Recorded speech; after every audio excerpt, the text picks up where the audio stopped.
B J ಪಿಯಲ್ಲಿದ್ದಂಥ ಏನು ಕಡದೊಂಡು ಇವತ್ತಿನೇನು ಶಾಸಕರಾಗಿದ್ದಾರೆ ಅವ್ರಿಗೆ ಅಲ್ಲಿ ಟಿಕೆಟ್ ನಿರಾಕರಣೆ ಮಾಡಿ ಅಲ್ಲಿ ಕಾರಜೋಳ ಅವರ ಚಿರಂಜೀವಿ ಟಿಕೆಟನ್ನು ಕೊಟ್ಟರು ಬಿ ಜೆ ಪಿಯಿಂದ. ಅವಾಗ ಇವರಿಗೆ ಅತಂತ್ರ ಆಗಿದ್ರು ಇವರು. ಹೌದು ಹೌದು. ಇವರನ್ನು ಕರೆದು ನಮ್ಮ ಪಕ್ಷ ಎಂ ಬಿ ಪಾಟೀಲ್ ಅವರು ಟಿಕೆಟ್ ಕೊಟ್ಟು ಅವತ್ತು ಗೆಲುವಿಗೆ ನಾನು ಕೂಡ ದೊಡ್ಡ ಮಟ್ಟದ ಕಾರಣ ಅಂತ ಹೇಳಿಕೆ ನನಗೆ ಅಭಿಮಾನ ಅನ್ನಿಸ್ತಾ ಇದೆ. ಕಾಂಗ್ರೆಸ್ ಪಕ್ಷದ ಪಟ್ಟಿ 7 ಜನ ಕರ್ನಾಟಕದಲ್ಲಿ ಅನೌನ್ಸ್ ಮಾಡೋದು, 7 ಜನರನ್ನು ಮಾಡಿದ್ರು. ಆ 7 ಜನರಲ್ಲಿ ಮೊದಲನೇ ಹೆಸರು ನಂದು. ನಾಗ್ಠಾನ್ ಆಗಿರ್ಲಿ, ಚಡಚಣ ವಿಧಾನಸಭಾ ಕ್ಷೇತ್ರ ಆಗಿರ್ಲಿ, ಈ ಎರಡೂ ಮಧ್ಯದಲ್ಲಿ ಡೆವಲಪ್ಮೆಂಟ್ಗೆ ಯಾವ ರೂಪವನ್ನು ತಗೊಂಡು ಹೋದ್ರಿ ನನ್ನ ಮೊದಲನೇ ಪ್ರಶ್ನೆ. ಇದರಲ್ಲಿ ಚಡಚಣ ವಿಧಾನಸಭಾ ಚಡಚಣ ಪಟ್ಟಣ ಏನಿದೆ ಅತಿ ಸುಂದರವಾಗಿರ್ತಕ್ಕಂಥ ಡೆವಲಪ್ಮೆಂಟ್ಗೆ ಪಾತ್ರವಾಯಿತು. ನಾಗ್ಠಾನ ಯಾಕೆ ಹಳ್ಳಿಯಾಗಿ ಉಳಿತು? ರಾಹುಲ್ ಗಾಂಧಿ ಅವರು ನಮ್ಮ ಮಾದೇವಪುರದ ಉದಾಹರಣೆಯನ್ನು ಕೊಟ್ಟನೇ ರಾಷ್ಟ್ರಮಟ್ಟದಲ್ಲಿ ಪತ್ರಿಕಾಗೋಷ್ಠಿ ಮಾಡಿ ಎಲ್ಲೆಲ್ಲಿ ಲ್ಯಾಬ್ಸ್ ಮಾಡಿದ್ದಾರೆ, ಎಲ್ಲೆಲ್ಲಿ ಕಳತನ ಮಾಡಿದ್ದಾರೆ ಮತ ಅಂತಕ್ಕಂಥದ್ದು ಭಾಳ ದೇಶದ ಎದುರುಗಡೆ ಇಟ್ಟಿದ್ದಾರೆ ಅವರು. ಒಂದೇ ಒಂದು ಕೇಸ್ ಆಗಲಿ, ಒಂದು ಘಟನೆ ಆಗಲಿ ಜನರಿಗೆ ತೊಂದರೆ ಆಗಿದ್ರೆ ಇವತ್ತಿಗೆ ಈ ಕಣದಿಂದ ನನ್ನ ನಾಮಿನೇಷನ್ ವಾಪಸ್ ತೊಗೋತೀನಿ, ಇಲ್ಲ ಕಣದಿಂದ ನಾನು ತಕ್ಷಣ ಹಿಂದೆ ಸರಿತೀನಿ. ಆದರೆ ನೀವು ನಿಮ್ಮ ಅಪ್ಪಗೆ ಹುಟ್ಟಿದ್ದೆ ಅಂದರೆ ಇದನ್ನು ಪ್ರೂವ್ ಮಾಡ್ಬೇಕಂತ ಹೇಳಿ ಆ ನಿರ್ಣಯಗಳನ್ನ ಮಾಡಿದ್ದೆ. ಅದಕ್ಕೆ ಇಲ್ಲಿಯೂ ಕೂಡ ಅದು ಆಗಬೇಕು. ಅದಕ್ಕೆ ಜಿಗಜಿನಿಯವರು ಪ್ರಯತ್ನ ಮಾಡಬೇಕು. ಅದನ್ನು ಹೇಳ್ತಾ ಇಲ್ಲ ಅವರು. ಎಲ್ಲಿಯೂ ಕೂಡ ರಾಷ್ಟ್ರೀಯ ಯೋಜನೆ ಆಗಬೇಕು, ಇದನ್ನು ನಾನು ಮಾಡ್ತೀನಿ ಅಂತಕ್ಕಂಥ ಮಾತನ್ನು ಎಲ್ಲಿಯೂ ಕೂಡ ಹೇಳ್ತಾ ಇಲ್ಲ. ಜನರನ್ನ ದಾರಿ ದಿಕ್ಕು ತಪ್ಪಿಸ್ತಕ್ಕಂಥ ಕೆಲಸ ಭಾಳ ಜಾಣತನದಿಂದ ಮಾಡ್ತಾ ಇದ್ದಾರೆ ಅವರು.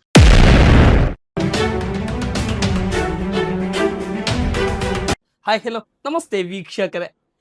ಇಂದು ಕಿತ್ತೂರು ಕರ್ನಾಟಕ ಭಾಗದಲ್ಲಿ ನ್ಯೂಸ್ 43 ಇಂಡಿಯಾ ತಂಡ ಇನ್ ಸರ್ವೇದಿಂದ ಗ್ರೌಂಡ್ ರಿಪೋರ್ಟಿಂಗ್ ನಡೀತಾ ಇದೆ.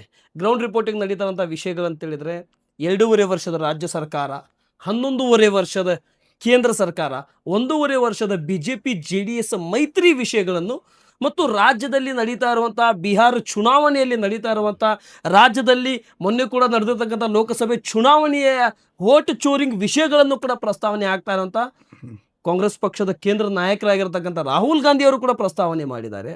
ಮತ್ತು ಮೊನ್ನೆ ಕೂಡ ಕ್ಯಾಬಿನೆಟ್ನಲ್ಲಿ ನಡೆದಿರ್ತಕ್ಕಂಥ EVM ಬದಲವಾಗಿ ಬ್ಯಾಲೆಟ್ ಪೇಪರ್ ನಮಗೆ ಬರಬೇಕು, ಬ್ಯಾಲೆಟ್ ಪೇಪರ್ ಬಂದರೆ ಬಹುಮತದಿಂದ ನಾವು ಆಯ್ಕೆ ಆಗ್ತೀವಿ, ಬ್ಯಾಲೆಟ್ ಪೇಪರ್ ಬದಲಿಲ್ಲ ಅಂದರೆ ಒಂದೆರಡು ಕಡೆ ನಮಗೆ ಅನ್ನೋದಕ್ಕಿಂತ ಒಂದೆರಡು ಕಡೆ BJPಗೆ ಸೋಲಾಗುತ್ತೆ, ಬೇರೆ ಕಡೆ ಅವರು ಕೂಡ ಪೂರ್ಣದಿಂದ ಆಯ್ಕೆ ಆಗ್ತಾರೆ ಅನ್ನುವಂಥ ವಿಷಯಗಳನ್ನು ಕೂಡ ಜನಸಾಮಾನ್ಯರ ಮುಂದುಗಡೆ ನಾವು ತಗೊಂಡು ಹೋಗ್ತಾ ಇದ್ದೀವಿ.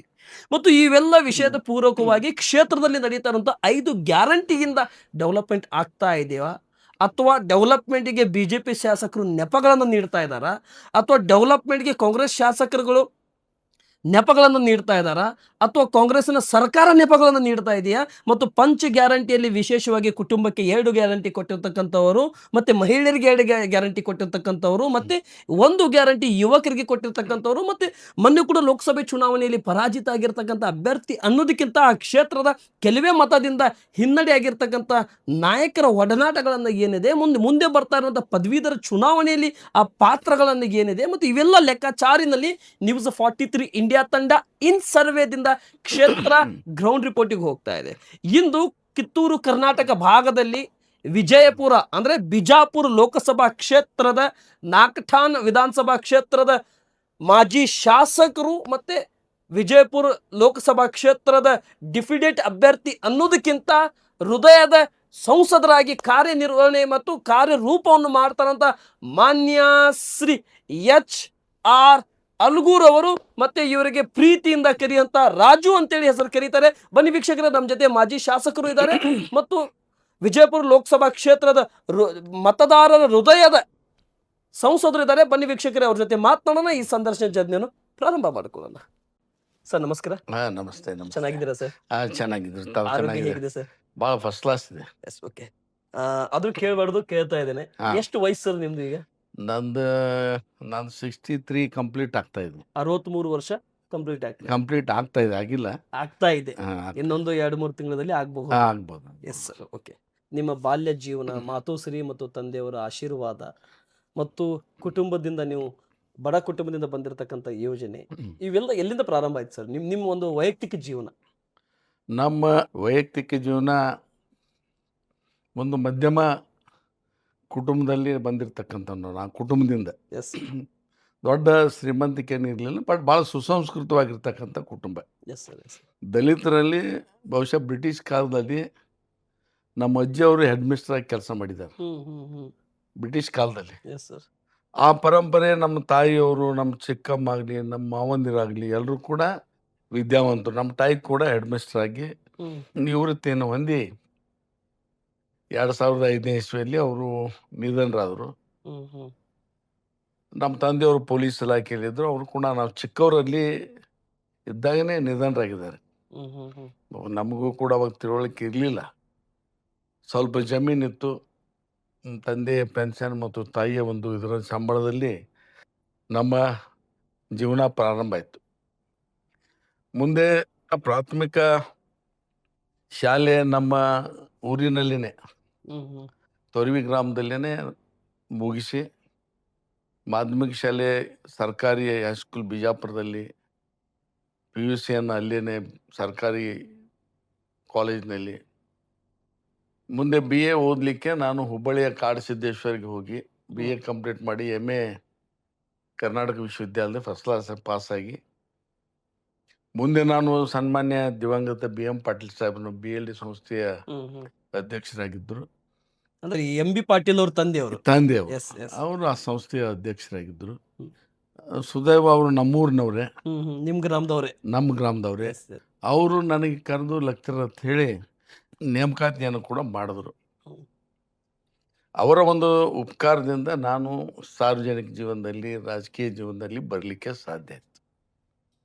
ಮುಂದೆ ನಾನು ದಲಿತ ಸಂಘರ್ಷ ಸಮಿತಿಯಲ್ಲಿ ಕೂಡ 1986ರಲ್ಲಿ ಸುಮಾರು 15-16 ವರ್ಷಗಳವರೆಗೆ ನಾನು ಒಬ್ಬ ಪ್ರಾಧ್ಯಾಪಕನಾಗಿ ಮತ್ತು ಸಂಘಟನೆಯ ಜವಾಬ್ದಾರಿಯನ್ನು ಈ ಜಿಲ್ಲೆಯಲ್ಲಿ ಮುನ್ನಡೆಸ್ಕೊಂಡು ಬಂದು ಒಂದು ರೀತಿಯಾಗಿರ್ತಕ್ಕಂಥ ಜನಪರವಾದಂಥ ಕೆಲಸಗಳನ್ನು ಮಾಡ್ತಾ ಇದ್ದೆ. ಅಂಥ ಸಂದರ್ಭದಲ್ಲಿ 99ರಲ್ಲಿ SM ಕೃಷ್ಣ ಸಾಹೇಬರು ನಮ್ಮ ಪ್ರದೇಶ ಕಾಂಗ್ರೆಸ್ ಸಮಿತಿಯ ಅಧ್ಯಕ್ಷರಂಥ ಸಂದರ್ಭದಲ್ಲಿ ನಮ್ಮ ಈಗಿನ MB ಪಾಟೀಲ್ರವರು, ಇವತ್ತಿನ ಏನು ಬೃಹತ್ ಕೈಗಾರಿಕೆ ಸಚಿವರು ಮತ್ತು ನಮ್ಮ ರಾಜ್ಯದ ಕಾಂಗ್ರೆಸ್ ಪಕ್ಷದ ಮುಖ್ಯಸ್ಥರಾಗಿ ಒಬ್ಬರಾಗಿರ್ತಕ್ಕಂಥ MB ಪಾಟೀಲ್ರವರು ನನಗೆ 99ರಲ್ಲಿ ಕಾಂಗ್ರೆಸ್ ಪಕ್ಷದ ಟಿಕೆಟನ್ನು ಕೊಡೋದ್ರ ಮುಖಾಂತರ, ಬಹುಶಃ ನಾನು ಅವ್ರನ್ನ ಈ ಸಂದರ್ಭದಲ್ಲಿ ಸ್ಮರಣೆ ಮಾಡಬೇಕಾಗ್ತಾ ಇದೆ. ನಾನು ದಿಲ್ಲಿಗೂ ಹೋಗಲಿಲ್ಲ, ಬೆಂಗಳೂರಿಗೂ ಹೋಗಲಿಲ್ಲ. B.Pharm ನೇರವಾಗಿ ನನಗೆ ಇಲ್ಲೇ ತಂದು ಕೊಟ್ಟರು. ಮೊದಲನೇ ಚುನಾವಣೆ 99 ನಾಗ್ಟಾನ್ ಕಾನ್ಸ್ಟಿಟ್ಯೂನ್ಸಿ ಇದ್ದಾಗ ವಿಧಾನಸಭಾ ಕ್ಷೇತ್ರ. ಮುಂದೆ ಆ ಚುನಾವಣೆಯಲ್ಲಿ ನನಗೆ ಎಲ್ಲ ರೀತಿಯಿಂದ ಸಹಾಯವನ್ನು ಮಾಡಿದ್ರು.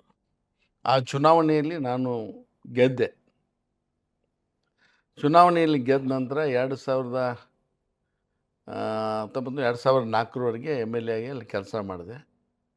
2008 ಚುನಾವಣೆಯಲ್ಲಿ ಕೂಡ ಸೋತೆ. 1000 ಮತಗಳ ಅಂತಂದು ಸೋತೆ. ಅವಾಗ ಮುಂದೆ ಇನ್ನೊಂದು ಚುನಾವಣೆಯನ್ನು 2 ಚುನಾವಣೆ ಸೋತೆ. ಅಲ್ಲಿ ಅಂದ್ರೆ 2004 ಚುನಾವಣೆ ಸೋತ್ರಿ, 2008 ಚುನಾವಣೆ ಕೇವಲ 1,000 ಓಟಿಂದ ಅಂತರದಿಂದ ಸೋತೆ. ಅಲ್ಲಿ ಏನೋ ನಮ್ಮ ಕಾರ್ಯಕರ್ತರ ಒಂದು ಏನೋ ತೊಂದರೆಗಳಾದವು. ಆ ಹಿನ್ನಡೆಯಿಂದ ನಿಮ್ಗೆ ಪರಾಜಿತ ಆಯಿತು. ಆಮೇಲೆ ನಾಗ್ಟಾನ್ಗೆ ಬಂದಮೇಲೆ 2013ರಲ್ಲಿ ಪುನಃ ನಾನು ಆಯ್ಕೆ ಆದೆ. ಮತ್ತು ಯಾವುದೇ ಕಾರಣಕ್ಕೆ ಆ ಚುನಾವಣೆಯನ್ನು ಸ್ಪರ್ಧೆ ಮಾಡೋರು ಗೆದ್ದಿದ್ದೋ ಸೋಲ್ತಿದ್ನೋ ಬೇರೆ ವಿಚಾರ. ಕೊನೆಗೆ ಏನಾಯಿತು, ನಾ ಚುನಾವಣೆ ನಿಲ್ಲಿಲ್ಲ. 18 ಚುನಾವಣೆಗೆ ನಿಲ್ಲಿಲ್ಲ. ನಾನು ನಿಲ್ಲಬೇಕು ಅಂತೇಳಿ ಒತ್ತಡ ಇದ್ದರೂ ಕೂಡ ಪಕ್ಷದಿಂದ ನಾನು ನಿಲ್ಲಿಲ್ಲ. ಯಾವುದೋ ಒಂದು ಕಾರಣ ಇತ್ತು ಅದಕ್ಕೆ. ಆವಾಗ ಈ BJPಯಲ್ಲಿದ್ದಂಥ ಈ ಏನು ಕಡದೊಂಡು ಇವತ್ತೇನೇನು ಶಾಸಕರಾಗಿದ್ದಾರೆ ಅವ್ರಿಗೆ ಅಲ್ಲಿ ಟಿಕೆಟ್ ನಿರಾಕರಣೆ ಮಾಡಿ ಅಲ್ಲಿ ಕಾರಜೋಳ ಅವರ ಚಿರಂಜೀವಿ ಟಿಕೆಟನ್ನು ಕೊಟ್ಟರು BJPಯಿಂದ. ಅವಾಗ ಇವರಿಗೆ ಅತಂತ್ರ ಆಗಿದ್ರು ಇವರು. ಹೌದು. ಇವರನ್ನು ಕರೆದು ನಮ್ಮ ಪಕ್ಷ MB ಪಾಟೀಲ್ ಟಿಕೆಟ್ ಕೊಟ್ಟು ಅವತ್ತು ಗೆಲುವಿಗೆ ನಾನು ಕೂಡ ದೊಡ್ಡ ಮಟ್ಟದ ಕಾರಣ ಅಂತ ಹೇಳಿಕೆ ನನಗೆ ಅಭಿಮಾನ ಅನ್ನಿಸ್ತಾ ಇದೆ. ಅದು ಮಾಡಿದೆ. ಮುಂದೆ ನನಗಿಷ್ಟ ಇರಲಿಲ್ಲ ಲೋಕಸಭೆಗೆ ಸ್ಪರ್ಧೆ ಮಾಡಬೇಕು ಅಂಥೇಳಿ. ನಾನು ಈ ವಿಚಾರವನ್ನು ಸನ್ಮಾನ್ಯ MB ಪಾಟೀಲ್ ಸಾಹೇಬರಿಗೆ ಕೂಡ ಸ್ಪಷ್ಟವಾಗಿ ಹೇಳಿದ್ದೆ. ನಾನು ಬೇಕಾದ್ರೆ ಮುಂದಿನ ಚುನಾವಣೆಗೆ ಸ್ಪರ್ಧೆ ಮಾಡ್ತೇನೆ, ಲೋಕಸಭೆಗೆ ಬ್ಯಾಡ ಸರ್ ಅಂತಕ್ಕಂಥದ್ದನ್ನು. ಅವ್ರು ಹೇಳಿದ್ರು, ಇಲ್ಲ ಪಕ್ಷದ ನಿರ್ದೇಶನ ಇದೆ, ನೀನು ನಿಲ್ಲಬೇಕು ಅಂತಕ್ಕಂಥ ಮಾತನ್ನು ಹೇಳಿದಾಗ ಬಹುತೇಕವಾಗಿ ಅವಾಗ ಕೂಡ ನಾನು ಟಿಕೆಟಾಗಿ ಪ್ರಯತ್ನ ಮಾಡಲಿಲ್ಲ ಈ ಲೋಕಸಭೆಗೆ. ಮೊನ್ನೆ ನಡೆದ ಅವತ್ತೇನಾಯಿತು, ಸುಮಾರು 37 ಮೊದಲನೇ ಪಟ್ಟಿ ಬಿಡುಗಡೆ ಆಯಿತು, ಕಾಂಗ್ರೆಸ್ ಪಕ್ಷದ ಪಟ್ಟಿ. 7 ಜನ ಕರ್ನಾಟಕದಲ್ಲಿ ಅನೌನ್ಸ್ ಮಾಡೋದು, 7 ಜನರನ್ನು ಮಾಡಿದ್ರು. ಆ 7 ಜನರಲ್ಲಿ ಮೊದಲನೇ ಹೆಸರು ನಂದೇ ಮೊದಲನೇ ಹೆಸರಿತ್ತು. 99ರಲ್ಲಿ ಕೂಡ ಅಪೇಕ್ಷೆ ಪಡದಂತೆ ಟಿಕೆಟ್ ಸಿಕ್ತು. 24ರಲ್ಲಿ ಕೂಡ ಅಪೇಕ್ಷೆ ಪಡದಂತೆ ಟಿಕೆಟ್ ಸಿಕ್ತು. ಈಗ ಕೂಡ ಅಪೇಕ್ಷೆ ಪಟ್ಟಿಲ್ಲ, ಪಾರ್ಲಿಮೆಂಟಿಗೆ ಟಿಕೆಟ್ ಸಿಕ್ತು. ಬಟ್ ಎಲ್ಲ ನಮ್ಮ ಮಾನ್ಯ ಎಂ ಬಿ ಪಾಟೀಲರು, ಶಿವಾನಂದ ಪಾಟೀಲ್ ಆಗಿರ್ಬೋದು, ಯಶವಂತರಾವ್, ನಮಗೇನು ಶಾಸಕರು ಅಪ್ಪಾಜಿ ನಾಡಗೌಡರು ಎಲ್ಲರೂ ಕೂಡ ಪ್ರಾಮಾಣಿಕವಾದಂಥ ಪ್ರಯತ್ನ ಮಾಡಿದ್ರು. ಆದರೆ ಹಿಂದುತ್ವದ ಅಲೆ ಸ್ವಲ್ಪ ಕೆಲಸ ಮಾಡ್ತು. ಅದಕ್ಕಾಗಿ ನಾನು ಅಲ್ಪಮತದಿಂದ ಸೋತೆ. ಇನ್ನೊಂದು ಕಾರಣ ಅಂತ ಹೇಳಿದ್ರೆ, ಯಾವಾಗ ಈ ಒಂದು ಗಂಗಾ ಮತ ಸಮಾಜ ಯಾವತ್ತಿಗೂ ಕೂಡ ಕಾಂಗ್ರೆಸ್ ಪಕ್ಷವನ್ನು ಬೆಂಬಲಿಸ್ತಾ ಇತ್ತು. ನನ್ನ ದುರ್ದೈವ, ಅವರು ಅಲ್ಲಿ ಏನು ST ಸರ್ಟಿಫಿಕೇಟನ್ನು BJP ಅವ್ರು ಕೊಟ್ಟಾರಂತ ಹೇಳಿ ಅವರು ಭಾಳ ಕಡಿಮೆ ಸಪೋರ್ಟ್ ಮಾಡೋದು, ಕಡಿಮೆ ರೀತಿಯಲ್ಲಿ ಸಪೋರ್ಟ್ ಮಾಡೋದು. ಯಾಕಂದ್ರೆ 1 ಲಕ್ಷ ಮತ ಅವರು 1 ಲಕ್ಷ ಬಂದ್ರಲ್ಲಿ ಬರೀ 40,000 ನನ್ನ ಮತ ಬಂದಿದ್ರು ಅವ್ರದ್ದೇ. ನಾನು ಆರಾಮಾಗಿ ಗೆಲ್ತಾ ಇದ್ದೆ. ನಾನು ಸೋಲಿನ ನಂತರ 37,000, ಭಾಳ ದೊಡ್ಡ ಅಂತರದಲ್ಲಿ ನಾನು ಸೋತಿದ್ದಲ್ಲ. ಯಾಕಂದ್ರೆ ಈ ಬಿಜಾಪುರದಲ್ಲಿ ಯಾರು ಕೂಡ 6 ಲಕ್ಷಕ್ಕೆ ಬಂದಿರಲಿಲ್ಲ ಕಾಂಗ್ರೆಸ್ ಅವ್ರು ಇಲ್ಲಿವರೆಗೆ. ಅಷ್ಟು ಮತವನ್ನು ಯಾರೂ ತೆಗೆದುಕೊಂಡಿರಲಿಲ್ಲ. ಜನರ ಪ್ರೀತಿ ವಿಶ್ವಾಸ ಬಂದು ಅದಾಗಿಯೂ ಕೂಡ ನೇರ ಸ್ಪರ್ಧೆ. ಕೆಲವು ಜಿಗಜಿನವರು ನನ್ನ ಬಗ್ಗೆ ಮುಂದೆ ಹೇಳ್ತೀನಿ, ನನ್ನ ಬಗ್ಗೆ ಒಂದು ಚುನಾವಣೆ ಸಂದರ್ಭದಲ್ಲಿ ಒಂದು ಅಪಪ್ರಚಾರವನ್ನು ಮಾಡಿದ್ರು. ಹೀಗಾಗಿ ನನ್ನ ಸೋಲುಗೆ ಕಾರಣ ಆಯಿತು ಅಂತ ಹೇಳಿಕೆ ಬಯಸ್ತೇನೆ. ಸರಿ. ಸೋಲಿನ ಕಾರಣವಾದರೂ ಕೂಡ ಕ್ಷೇತ್ರ ಬಿಟ್ಟಿಲ್ಲ. ನನ್ನ ಮೊದಲನೇ ಪ್ರಶ್ನೆ, ಇದಕ್ಕಿಂತ ಸ್ವಲ್ಪ ಹಿಂದ್ಗಡೆ ಹೋಗ್ತೇನೆ. ಸೂರ್ಯೋದಯದಿಂದ ಪ್ರಾರಂಭವಾಗುವಂಥ ನಿಮ್ಮ ಸಮಯ, ನಿಮ್ಮ ಕ್ಷೇತ್ರ ಜನತೆಯ ಭೇಟಿ ಮತ್ತು ಕ್ಷೇತ್ರ ಜನತೆಯ ಕೆಲಸ ಕಾರ್ಯಗಳನ್ನು ಹೇಗೆ ಪ್ರಾರಂಭವಾಯಿತು ಸರ್? ನೋಡಿ, ಸೂರ್ಯೋದಯ ಏನು ಕರೆಕ್ಟಾಗಿ ನಾನು 5 ಗಂಟೆಗೆ ಕೇಳಬೇಕು, 6 ಗಂಟೆಗೆ ಏನು ನನ್ನ ದಿನಚರಿ ಇಲ್ಲ. ಯಾಕಂದ್ರೆ ನಾನು ಸಾಯಂಕಾಲ ವಾಕಿಂಗ್ ಮಾಡೋ ಅಭ್ಯಾಸವನ್ನು ರೂಢಿಸ್ಕೊಂಡಿದ್ದೀನಿ ಸುಮಾರು 28 ವರ್ಷದಿಂದ. ಸಾಯಂಕಾಲನೇ ನಾನು ವಾಕಿಂಗ್ ಮಾಡೋದು. 1 ಗಂಟೆ ವಾಕಿಂಗ್ ಮಾಡ್ತೀನಿ, ಲೇಟಾಗಿ ಊಟ ಮಾಡ್ತೀನಿ, TV ನೋಡ್ತೀನಿ. ನನ್ನ ಮನೋಗಕ್ಕೆ 11ರಿಂದ 12 ಗಂಟೆ ಆಗ್ತದೆ. ಇಲ್ಲ ಏನಾದರೂ ಪುಸ್ತಕ ಹೇಳಿದ್ರೆ ಪುಸ್ತಕ ಓದ್ತಿರ್ತೀನಿ. ನಾನು ಪುಸ್ತಕ ಓದೋದು ನನಗೂ ಕೂಡ ಒಂದು ಅಭ್ಯಾಸ ಇದೆ, ಓದ್ತೀನಿ. ಆಮೇಲೆ ಬೆಳಗ್ಗೆ ಏಳೋದು 7 ಗಂಟೆ ಅಥವಾ 8 ಗಂಟೆ. ಪ್ರಾಮಾಣಿಕವಾದಂಥ ಅಭಿಪ್ರಾಯ ಹೇಳ್ತೀನಿ. ನೇರ ನುಡಿ ಎದ್ದ ಮೇಲೆ ನಾನು ನನ್ನ ದಿನನಿತ್ಯ ಕಾರ್ಯಕ್ರಮ ಮುಗಿಸಿ ಟೀ ಕುಡಿದು ಪೇಪರ್ ಓದ್ಕೊಂಡು ಸ್ನಾನ ಮಾಡಿ ತಕ್ಷಣ ಕೆಳಗೆ ಬಂದು ಟಿಫನ್ ಮಾಡಿ ಜನರನ್ನ ಯಾರು ಬಂದಿರ್ತಾರೆ ಕಾರ್ಯಕರ್ತರೆಲ್ಲ ಭೇಟಿಯಾಗಿ ಅವ್ರನ್ನೆಲ್ಲ ಡಿಸ್ಪೋಸಲ್ ಮಾಡಿ, ಎಲ್ಲಿ ಹಳ್ಳಿಗಳಿಗೆ ಕಾರ್ಯಕ್ರಮಕ್ಕೆ ಹೋಗೋದಾಗಲಿ ಮತ್ತೊಂದಾಗಲಿ ಬೇರೆ ಬೇರೆ ಕಾರಣಗಳಿಗಾಗಲಿ ಹೋಗಬೇಕಾಗಿರ್ತದೆ, ಹೋಗ್ತೀನಿ. ಮತ್ತು ಸಾಯಂಕಾಲ ಮನೆಗೆ ಬರ್ತೀನಿ. ಆಮೇಲೆ ಇದ್ರ ಮಧ್ಯೆ ನಾನು ಜಿಲ್ಲಾ ಕಾಂಗ್ರೆಸ್ ಸಮಿತಿ ಅಧ್ಯಕ್ಷನಾಗಿ ಕೂಡ ಸುಮಾರು 6 ವರ್ಷ ಮಾನ್ಯ ಕೆಲಸ ಮಾಡಿದ್ದೆ. ಅವಾಗ ಕೂಡ ಪಕ್ಷದ ಎಲ್ಲ ಕಾರ್ಯಕ್ರಮ ರೂಪಿಸೋದಾಗಲಿ, ಮೀಟಿಂಗ್ಗಳಾಗಲಿ, ರಾಜ್ಯ ಮತ್ತು ರಾಷ್ಟ್ರ ಬರ್ತಾಗ ನಮ್ಮ ಪಕ್ಷದ ನಾಯಕರನ್ನು ಅಟೆಂಡ್ ಮಾಡೋದಾಗಲಿ ಅವೆಲ್ಲ ಕೂಡ ಮಾಡ್ತಾಯಿದ್ದೆ. ಅದ್ರ ಮಧ್ಯೆ ಕೂಡ ನಾನು ವಾಕಿಂಗ್ ಆಗಲಿ ದಿನನಿತ್ಯದ ಕಾರ್ಯ ಆಗಲಿ ಯಾವುದು ಕೂಡ ಗಮನ ಹೆಚ್ಚಿಗೆ. ನನಗೆ ಯಾವುದೂ ದುಶ್ಚಟಗಳಿಲ್ಲ. ಸರಿ ಸರ್, ಈಗ ಸ್ವಲ್ಪ ನಾ ಹಿಂದಗಡೆ ನಿಮ್ಮ ಡೆವಲಪ್ಮೆಂಟ್ ವಿಷಯಗಳನ್ನು ತಗೊಳ್ಳಿಕ್ಕೆ ಹೋಗ್ತಾ ಇದ್ದೆ.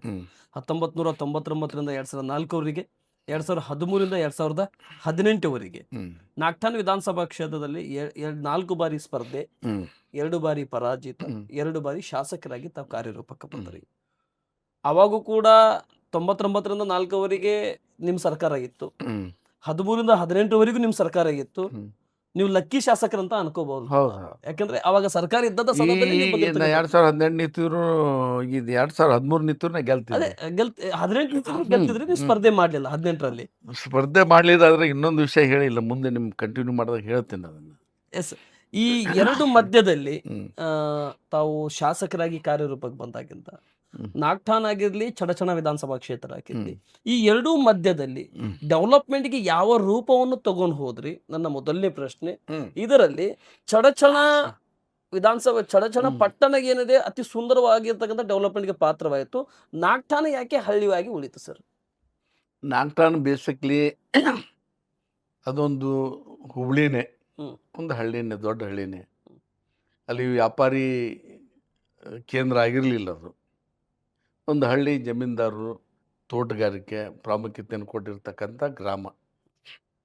ಅಲ್ಲಿ ಹೆಚ್ಚಿಗೆ ಅಭಿವೃದ್ಧಿ ಆಗಲಿಕ್ಕೆ ಅವಕಾಶಗಳಿರಲಿಲ್ಲ. ಒಂದು ಕಾಲೇಜ್ ಇದೆ, ಹೈಸ್ಕೂಲ್ ಇದೆ, ಅಷ್ಟಕ್ಕೆ ಮಾತ್ರ ಅದು ಸೀಮಿತ ಆಗಿದೆ. ಹ್ಮ್. ಅದು ಚಡ್ಚಣ್ ಏನಿದೆ, ಮಹಾರಾಷ್ಟ್ರದ ಗಡಿ ಭಾಗದಲ್ಲಿ ಹೊಂದ್ಕೊಂಡಿರ್ತಕ್ಕಂಥ ಒಂದು ಗ್ರಾಮ.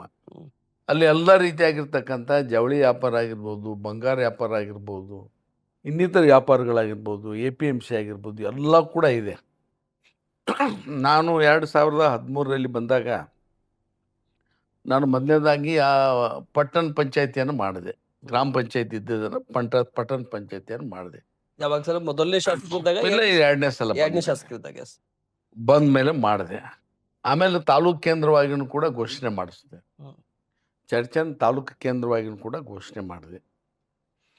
ಅಷ್ಟು ಜೊತೆಗೆ 99ರಲ್ಲಿ ಆಯ್ಕೆ ಆದಂಥ ಸಂದರ್ಭದಲ್ಲಿ ಸನ್ಮಾನ್ಯ SM ಕೃಷ್ಣರು ರಾಜ್ಯದ ಏನು ಬಜೆಟ್ ಅತಿ ಕಡಿಮೆ ಬಜೆಟ್, ಅವಾಗ ಒಂದು 500 ಕೋಟಿನೂ ಕೂಡ ಇರಲಿಲ್ಲ.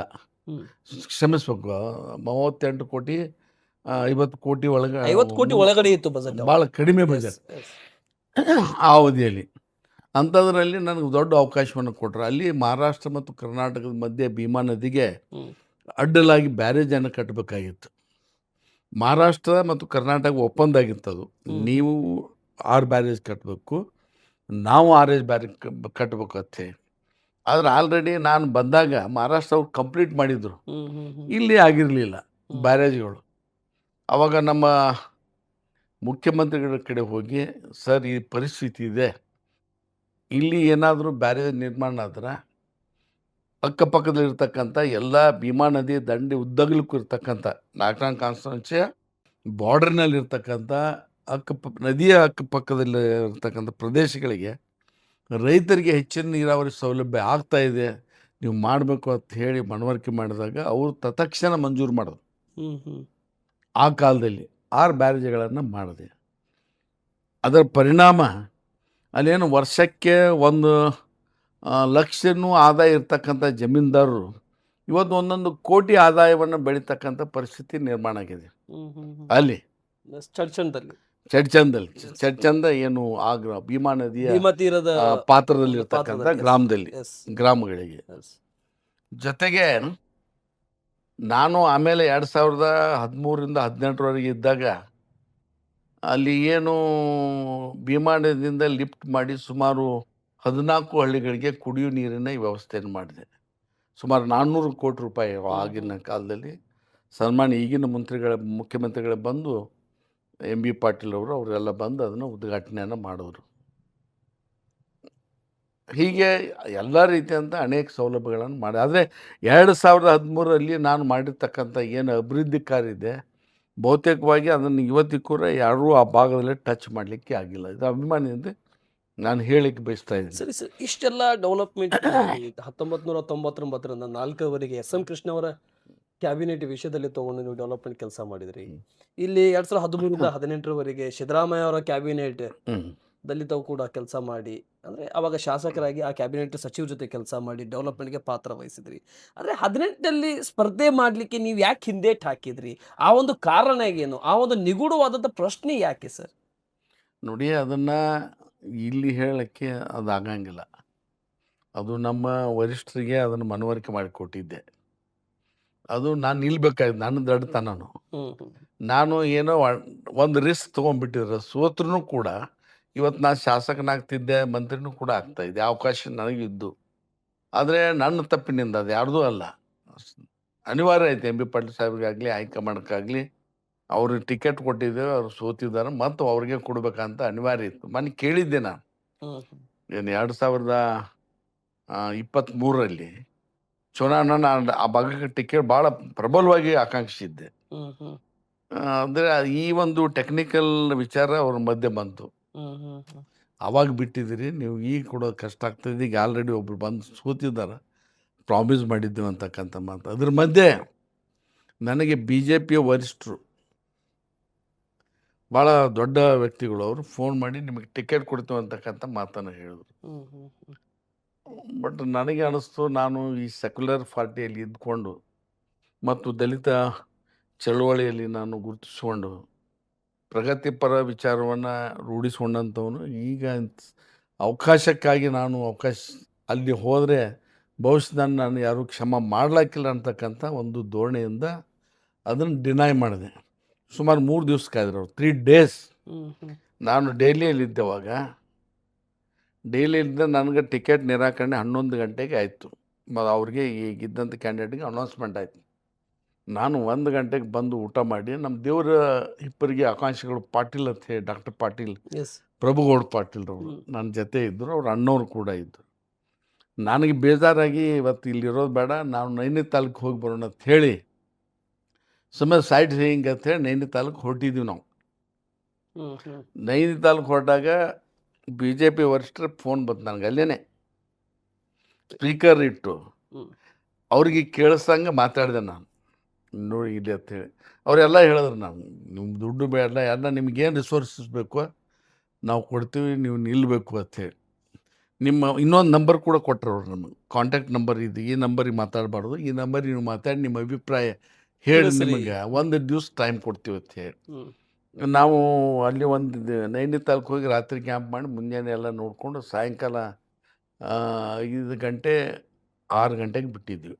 ಬಿಟ್ಟಾಗ ನಾನು ಏನು ಉತ್ತರ ಕೊಡಲಿಲ್ಲ ಅವ್ರಿಗೆ. ಹ್ಮ್ ನಾನು ಮನಸ್ಸಿನಾಗ ಅದನ್ನು ಬ್ಯಾಡ ಅಂತ ಅನ್ನೋದು ತೀರ್ಮಾನಕ್ಕೆ ಬಂದೆ. ಆ ರೀತಿ ಮಾಡಬಾರ್ದು ಅಂಥೇಳಿ ಪಕ್ಷ ಇಟ್ಟೆಲ್ಲ ಮಾಡಿದೆ. MB ಪಾಟೀಲ್ರು ಅವ್ರ ತಂದೆ ಅವ್ರು ಇಟ್ಟೆಲ್ಲ ವಿಶ್ವಾಸ ಇಟ್ಟು ನನಗೆ ಈ ಒಂದು ಇದರಲ್ಲಿ ಎಷ್ಟು ಈ ಮಟ್ಟಕ್ಕಾದರೂ ನಾನು ತಂದಿದ್ದಾರೆ.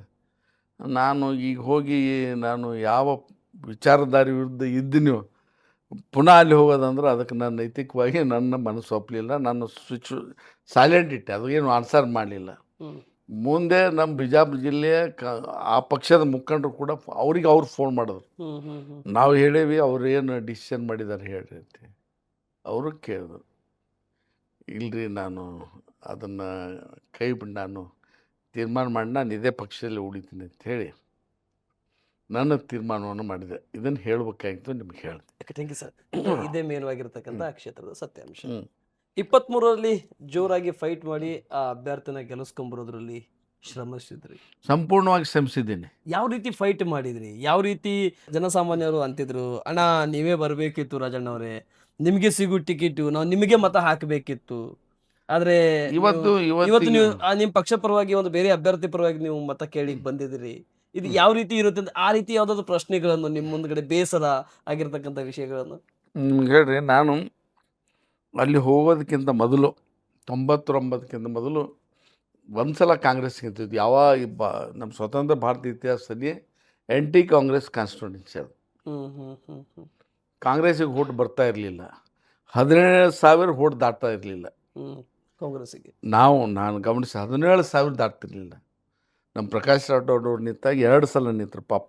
ಹ್ಮ್ 17,000 ಓಟ್ ದಾಟ್ತಾ ಇರಲಿಲ್ಲ. ನನಗೆ ಕೊಟ್ಟಾದ್ಮೇಲೆ ನಾನು 30,000 ತೊಗೊಂಡೆ, ಗೆದ್ದೆ ಅವಾಗ. ಅದು ಹೆಚ್ಚಿಗೆ ಆಗ್ತಾ ಇವತ್ತು ನಾನು ಪಾರ್ಲಿಮೆಂಟ್ನಲ್ಲಿ 95,000 ಮತ ಹಾಕಿದ್ದಾರೆ ಅಲ್ಲಿ. ನಾನು ಆ ಕ್ಷೇತ್ರದ ಪ್ರಚಾರಕ್ಕೆ ಹೋಗಿಲ್ಲ, ಏನೂ ಮಾಡಿಲ್ಲ. ಹೈಯೆಸ್ಟ್ ಎಲ್ಲೇನು ಕಾನ್ಸ್ಟಿಟ್ಯೂನ್ಸಿಗೆ ಮತ ಬಿದ್ದಿದ್ರೆ ಪಾರ್ಲಿಮೆಂಟ್ನಲ್ಲಿ ನಾನು 95,000. ಆಮೇಲೆ 90,000 ಬಿಜಾಪುರ ನಗರದಲ್ಲಿ ನಾನು ಬಿದ್ದು.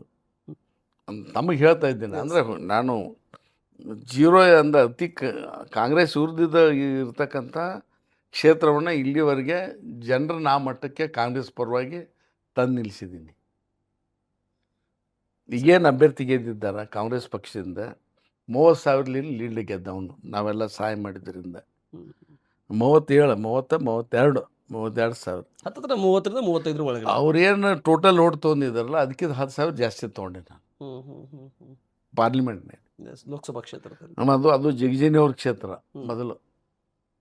ಚರ್ಚೆ ಅವ್ರದ್ದೇ, ಅವ್ರ ಅಲ್ಲಿ ಕೂಡ 2-3 ಬಾರಿ ಶಾಸಕರಾಗಿರ್ತಾರೆ, 3 ಬಾರಿ 3 ಬಾರಿ ಶಾಸಕರಾಗಿರ್ತಕ್ಕಂಥವ್ರು. ಸರಿ, ಇಷ್ಟೆಲ್ಲ ಶ್ರಮ ಹಾಕಿದ್ರು ಕೂಡ ನಿಮಗೆ ಲೋಕಸಭೆಯಲ್ಲಿ ಕೈ ಹಿಡಿಯಲಿಲ್ಲ ಜನ. ಆದ್ರೆ ನೀವು ಒಂದು ಸಮಾಜದವರು ನಿಮ್ಮನ್ನ ಕೈ ಹಿಡಿಯಲಿಲ್ಲ ಅಂತ ಹೇಳ್ತಾ ಇದ್ರಿ. ಸಮಾಜದವ್ರಿಗೆ ಅವ್ರು ತಪ್ಪಲ್ಲ, ಅವರು ಭಾಳ ವಿಶ್ವಾಸಿಕರು, ಯಾವಾಗಲೂ ನನ್ನ ಜೊತೆ ಇರ್ತಕ್ಕಂಥವ್ರು, ನನ್ನ ಮೇಲೆ ವಿಶ್ವಾಸ ಇಟ್ಟವ್ರು. ಇವತ್ತಿಗೂ ಕೂಡ ಅವ್ರು ನನ್ನ ಪ್ರೀತಿ ವಿಶ್ವಾಸದಿಂದ ಕಾಣ್ತಾರೆ.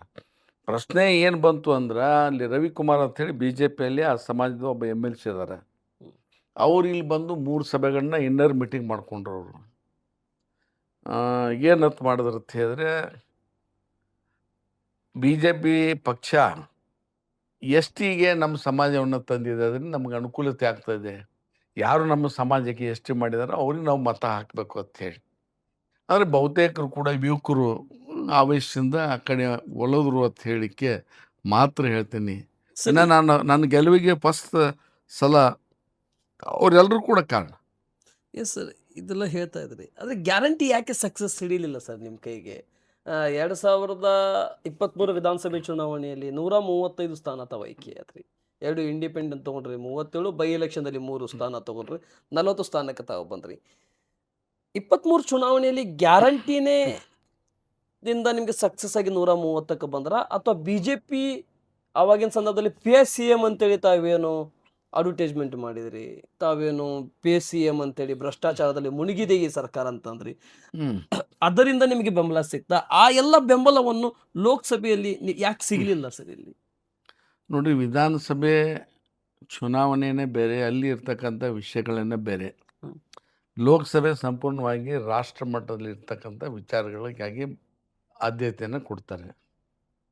ಇವತ್ತು ನಮ್ಮ ರಾಹುಲ್ ಗಾಂಧೀಜಿಯವರು ಈ ಮಟ್ಟಕ್ಕೆ ಕಾಂಗ್ರೆಸ್ ಇವತ್ತಿಗೂ ಕೂಡ ಒಂದು ಪುನಶ್ಚೇತನ ಪಡ್ಕೊಂಡಿದೆ ಅಂತ ಹೇಳಿದ್ರೆ ಅದಕ್ಕೆ ಯಾರೂ ಕಾರಣರಲ್ಲ, ರಾಹುಲ್ ಗಾಂಧಿಯವರು ನೇರ ಕಾರಣ. ಬಹುಶಃ ಅವರು 4,000 ಕಿಲೋಮೀಟ್ರ್ ಸುಖದ ಸುಪ್ಪತ್ತಿಯಲ್ಲಿರ್ತಕ್ಕಂಥವ್ರು 4,000 ಕಿಲೋಮೀಟ್ರ್ ಪಾದಯಾತ್ರೆ ದೇಶದ ಉದ್ದಕ್ಕೂ ಕೂಡ ಮಾಡೋರು, ಜನರನ್ನು ಜಾಗೃತಿ ಮಾಡೋರು, ಪ್ರತಿ ಹಂತದಲ್ಲಿ ಕಷ್ಟವನ್ನು ತೆಗೆದುಕೊಂಡ್ರು, ಸಂವಿಧಾನದ ಬದ್ಧತೆಯನ್ನು ಜನರಿಗೆ ಹೇಳಿದ್ರು. ಆ ಕಾರಣಕ್ಕಾಗಿ ನಾವು 100 ಸೀಟ್ ಬರಲಿಕ್ಕೆ ಸಾಧ್ಯ ಆಯಿತು. ಇವತ್ತು ನಾನು 6 ಲಕ್ಷ ಓಟ್ ತೆಗೆದುಕೊಳ್ಳಿಕ್ಕೆ ಸಾಧ್ಯ ಆಯಿತು. ಜೊತೆಗೆ ಗ್ಯಾರಂಟಿಯೂ ಕೂಡ ನಮ್ಮ ರಾಜ್ಯದಲ್ಲಿ ಗ್ಯಾರಂಟಿ ಫೇಲ್ವರ್ ಆಗಿದತ್ತೆ ಏನು ಹೇಳಂಗಿಲ್ಲ ನಾ. ಅದು ನಾಳೆ ಬರ್ತಕ್ಕಂಥ ವಿಧಾನಸಭೆಯಲ್ಲಿ ಪ್ರೂವ್ ಆಗ್ತಾಯಿದೆ. ಯಾಕಂದರೆ ಯಾರಿಗೆ ಈಗ ನಾವು ಕೆಲವು ಜನ ನೋಡ್ತೀವಿ, ತೀರಾ ಅತಿ ಕನಿಷ್ಠ ಮಟ್ಟದ ಜೀವನ ಸಾಗಿಸ್ತಕ್ಕಂಥ ಕುಟುಂಬಗಳು ಈ ಸಮಾಜದಲ್ಲಿವೆ. ಅವರಿಗೆ ನಾವು 2,000 ಕೊಟ್ಟಿದ್ದು 2 ಲಕ್ಷ ಲಟ್ ಅನುಕೂಲತೆ ಅವ್ರಿಗೆ ಆಗ್ತಾಯಿದೆ, ಕೊಟ್ಟಂಗಾಗಿದೆ. ಆ ರೀತಿ ಭಾವಿಸ್ಕೋತಾ ಇದ್ದಾರೆ ಅವರೆಲ್ಲ. ಕೆಲವು ಜನ ಅದನ್ನು ಕೂಡಿಟ್ಟು ಮದುವೆ ಮಾಡಿದ್ದಾರೆ, ಅದನ್ನು ಕೂಡಿಟ್ಟು ಸೀರೆ ತೆಗೆದುಕೊಂಡಿದ್ದಾರೆ, ಅದು ಕೂಡಿಟ್ಟು ಮನೆ ಛತ್ ಹಾಕ್ಸಿದ್ದಾರೆ, ಅದನ್ನು ಕೂಡಿಟ್ಟು ಏನೇನೋ ಅವ್ರ ಕಾರ್ಯಕ್ರಮ ಕೂಡ ಮಾಡಿದ್ದಾರೆ. ಅವರು ಹೆಣ್ಮಕ್ಳಿಗೆ ಒಂದು ರೀತಿಯಾಗಿರ್ತಕ್ಕಂಥ ನಿಜವಾಗಿ ಕೂಡ ಅದು ಭಾಗ್ಯಲಕ್ಷ್ಮಿನೇ, ಅದು ಭಾಳ ಯಶಸ್ವಿಯಾಗಿದೆ. ಇನ್ನು ಪುಕ್ಕಟೆಯಾಗಿ ಬಸ್ ಸಂಚಾರ ಇವೆಲ್ಲ ಪರಿಣಾಮಕಾರಿ ಆಗಿವೆ, ಇಲ್ಲ ಅಂತ ಹೇಳಂಗಿಲ್ಲ. ಆದರೆ ಇದರ ಒಂದು ಫಲಿತಾಂಶ ನಾವು ನಿರೀಕ್ಷೆ ಮಾಡೋದು ಮುಂದಿನ ವಿಧಾನಸಭೆ ಚುನಾವಣೆಯಲ್ಲಿ 2028.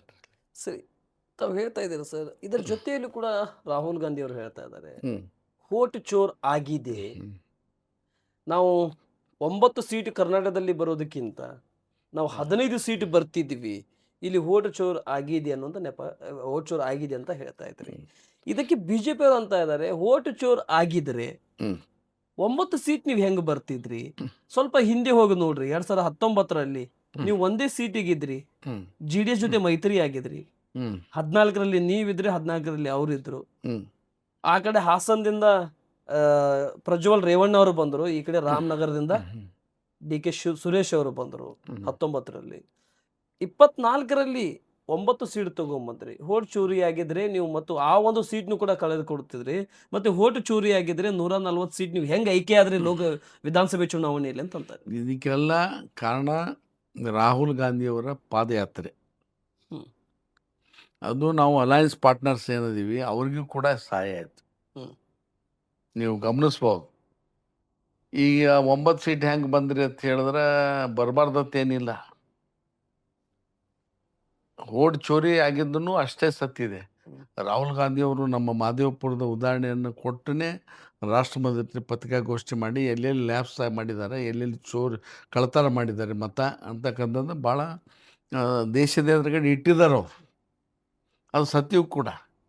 ಇವಾಗ ಚುನಾವಣೆ ಆಯೋಗದ ಏನು ಅಧ್ಯಕ್ಷರು ಜ್ಞಾನಕುಮಾರ್ ಅವರಿದ್ದಾರೆ, ಅವರು ಬಿ ಜೆ ಪಿ ವಕ್ತಾರರಂತೆ ಮಾತನಾಡಿದಾಗ ನಾವು ಏನೂ ಕೂಡ ಮಾಡಲಿಕ್ಕೆ ಆಗಂಗಿಲ್ಲ.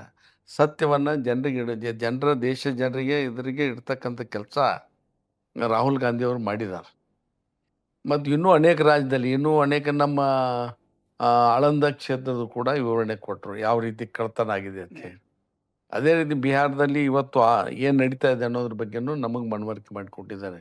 ಬಹುಶಃ ದೇಶದ ಉದ್ದಗಲೂ ಕೂಡ ಎಲ್ಲರೂ ಚುನಾವಣೆ ಆಯೋಗದ ಸಹಾಯದಿಂದ ಪ್ರತಿ ವಿಧಾನಸಭೆ ಪಾರ್ಲಿಮೆಂಟ್ ಕ್ಷೇತ್ರ ವಿಧಾನಸಭೆ ಕ್ಷೇತ್ರದಲ್ಲಿ ಅದು ಆಗಿದೆ.